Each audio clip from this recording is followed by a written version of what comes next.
Okay, so here's an easier way to get this module out. In the past, before we realized this was only held in by an O-ring, we recommended unclipping the 4 clips to get this out to keep from breaking it. Now we realize this whole thing comes out. A lot of people will want to pry right here with a screwdriver, and that will really make your butt pucker. And I've seen some other videos where certain tools were made and that seemed to work better. If you actually come over to this side, the problem here is you're going down too far, you're bending on the bucket, you're risking breaking this. There's actually a sturdier part of the unit back here, and you can leverage off of this without bending anything, and you can get down underneath this round portion on the bottom here. I don't want it to go flying out, but if you just pry up,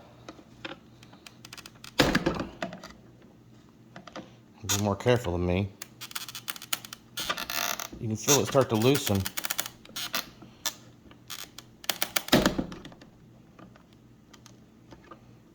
And keep from slipping.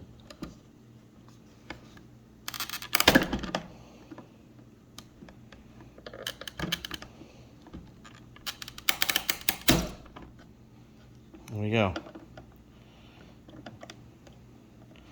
Make sure you unhook this first, by the way. That's kind of a necessity, but once that's out, there you go. And it takes a whole lot of pressure to put this back in.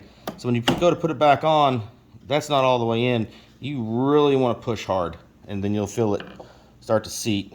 I would use some lube to assist, but now we can take this whole unit out without risking breaking that.